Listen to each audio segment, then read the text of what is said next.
ብሩኬ ግን ምን አስበህ ነው እንዴ? አይ ቆይ ልጅቷን ኩላሊት በሽተኛ ልታደርጋት ነው እንዴ? አረ ከሰላም በኋላ የመጀመሪያ ተንኮል፣ የመጀመሪያ ክፋት። እረ ብሩኬ ኧረ ተው እዲ። እንዴት ናችሁ ቤተሰብ? ደህና ናችሁ? ያለው እግዚአብሔር ይመስገን። ሰላማችሁ ይብዛልኝ በያላችሁበት ዓለም ዳርቻ። ጨረቃዋና ብሩኬ ቀሩ ብዬ ነበረ። ነገር ግን ዛሬ ተከስተዋል፣ ዛሬ መጥተዋል ማለት ነው። ዛሬ እንግዲህ ቀሩ ብዬ ነበር። ለምን አርፍደዋል። ካረፈዱ በኋላ ደግሞ ያው 12 ሰዓትን ስለሆነ የምንጠብቀው 12 ሰዓት ስታልፍ በቃ የቀሩ ነው የሚመስለኝና እወጣለሁ ገባለሁ። ግን ያው ተስፋ አለመቁረጥ በስተ መጨረሻ ማገኟቸው ማለት ነው። ቡቡዬ ኧረ ተንኮል ጠብቅ፣ ጨረቃዋ እንደማተኛለህ ወቅ ነገር ታገኛታለህ ቡቡዬ፣ ታገኛታለህ። ጨረቃዋ በጣም እንደዚህ አይነት ነገር ውስጧ ነው። ታውቃለህ ውስጧ ነው። በነገራችን ላይ ማለት ነው እህቶቼ፣ በተለይ የማዳም ቅመሞች በተኛችሁበት እንደዚህ ቁርስ ሰርቶ ፕራንክ የሚያደርግ ሳይሆን የእውነት ቁርስ ሰርቶ የሚያበላ ባል ይግጠማችሁ። ከስደት ስትገቡ ማለት ነው፣ ከሰው ሀገር ስትገቡ ምኞታችሁን ያኖራችሁ። ለመሰላችሁ እንመኛለን። በቃ ማለት እንደዚህ ሚዲያ ላይ ስንከታተል ምናምን ዩቱበሮቻችን ሲሰሩ እንግዲህ ከካሜራ ጀርባ ሌላ ጉዳይ ነው። እኛ የምናየው ከካሜራ ፊት ለፊት ያለውን ነው። እና ከካሜራ ፊት ለፊት እንግዲህ ያው ጥሩ ነገር ነው የሚያሳዩን ያሉት፣ ጥሩ ነገር ነው የሚሰሩልን ያሉት። እና በተለይ ካፕል ሆነው የሚሰሩ ጥንዶች በቃ እሷ ለሱ ያላት ፍቅር፣ እሱ ደግሞ ለሷ ያለው ክብር ሲከባበሩ የሆነ በቃ ፍቅር ሲጫወቱ እንመኛለን አይደል? በቃ እኔም ሀገሬ ገብቼ ነገር እንደዚህ አይነት ባል አግብቼ ብለን እንመኛለን። ግን የምሬን ነው የምላችሁ፣ ያሰባችሁት የተመኛችሁት ወይም ደግሞ እዛ ጋር የምናየው አይደለም የሚገጥመን። አስቡበት። ግን በቃ ሁሉም ባይሆን አንዳንድ ሊኖር ይችላል እና ይቅጠማችሁ፣ የምር ማለት ነው። እንደዛ አይነት ባል ይስጣችሁ። ምርቃቴ ነው፣ የልብ ምርቃቴ ነው። እውነቴን ነው ማለት በቃ የሆነ ሁላችንም የምንመኘው ነገር ስለሆነ ነው ይሄንን ያልኩበት ምክንያት። እና ቡቡዬ ዛሬ እንግዲህ ሀይምዬ በተኛችበት መጥቶ ቁርስ ለዘውም እንቁላል ግን ማለት ነው ቡቡ እንደው ወሽመጣን ቁርጥ ባታረገው ምን አለበት እንዴ? ኧረ ተንኮል ቅንስ አድርጎ ለሷ ግን ካሜራማኑ ቤኪ ነው አይደለ? ምን አለ ኧረ ታው ብትል እንኳን ቤኪ ግን ማለት ነው ቅንስ አድርጎ ጨዋ በስቶ ለሷ መልፋት አልቀረ መድከም አልቀረ። ምን ችግር አለው እንደው ብታበላት እንደው የሰላም ቁርስ በቃ ደስ እንብላት። ወይኔ ብሩኪ ዛሬ በቃ አለ አይደለ ፕራንኩን ወይም ደግሞ ሌላውን ነገር ትታው ተንኩሉን ትታው በቃ ደስ ብሏት ማሰርታ አብልታት ምናምን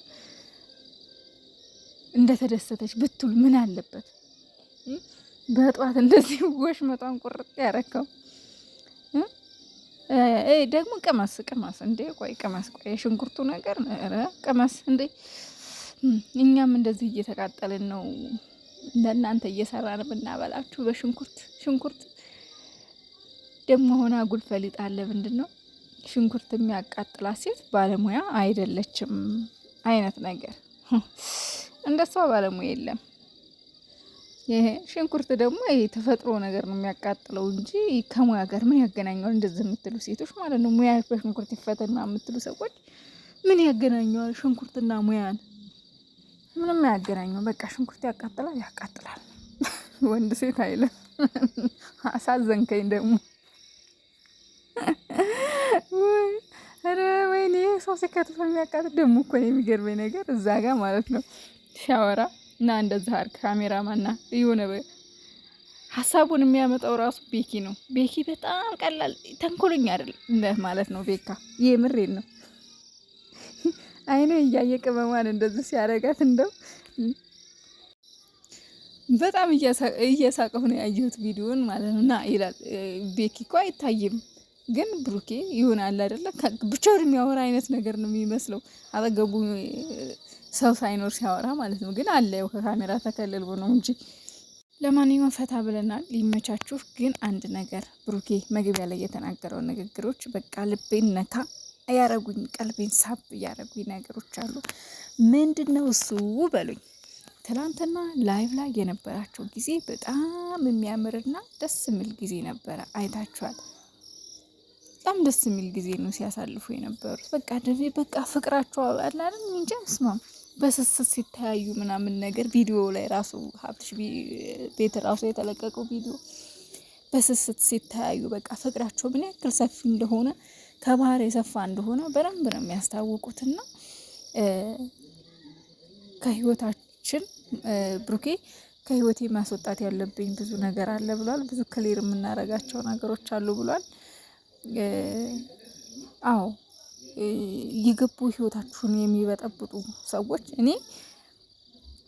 እኔ በሚዲያ ከፈለጋችሁ አትምጡ፣ ግን በስነ ስርዓት ሀይሚና ብሩኬ በስነ ስርዓት በዚህ ጉዳይ ቁጭ ብላችሁ አውሩበት። በቃ ማውራት አለባችሁ። ማንም ሰው በህይወታችሁ ገብቶ እንዲበጠብጣችሁ መፍቀድ የለባችሁ። በቃ ተመካከሩበት በደንብ ማለት ነው። ማንም ቢመጣ ሀይሚዬ ማንንም ላሰሚ ከሱ ውጭ ክፍተትም ላሰጪ በቃ ቦታም ላሰጪ። የምሬን ነው። በቃ እናንተ ከተጠነቀቃችሁ ማንም በእናንተ መሀል አይገባም። የምሬን ነው። እናንተ ክፍተቱን እየሰጣችሁ ነው ሰው እንዲገባ የምታደርጉት። ብሩኬም ቢሆን ማንም ቢመጣ በቃ ብሎክ የማድረግ ግዴታ ከህይወት ብቻ ሳይሆን ከስልክ ከሁሉ ነገር ብሎክ ማድረግ መቻል አለበት። በቃ ማስወጣት መቻል አለበት እንዴ። እና እዚህ ጋር በጣም ነው እኔ በቃ አለ አይደለ። ሰሞኑን እንግዲህ ልረጋጋ ብዬ ነው ከህይወቴ መውጣት ያለበት ነገር ይወጣል ብሏል። ሲጀመር የእናንተን ህይወት የሚበጠብጥ ጓደኛም ሆነ ዘመድ ሊኖር አይገባም። ማንም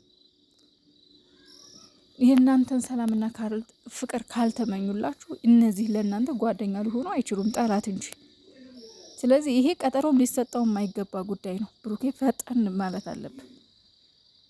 ሰሞኑን እንግዲህ ያው ስለ ልጅቷ ይመስለኛል ስለ ፍቅረኛ ሆኖ አዎ እንደዚህ ብለህ ስለተናገርክ ደስ ነው ያለኝ። ያው ስልክ የተደባበሰ ነገር ነገም ተመልሶ ስለሚመጣ በደንብ ጽድት ማድረግ አለባችሁ። ውስጣችሁን ማጽዳት፣ ሀይሜም ውስጧ መጽዳት አለበት። በተለባበሰ ነገር አይደለም መታረቅም ያለባችሁ። ያው ባለፈው ሀብትሽ እየተቆጣ በቃ ታረቁ አሉ ታረቁ እንጂ ሀይሚዬ ያው ያለውን ነገር እንዳልተወቹ በውስጧ እየተናገረች ነበር። እና ይሄን ነገር ውስጧ እንዲጸዳ ማድረግ አለብህ።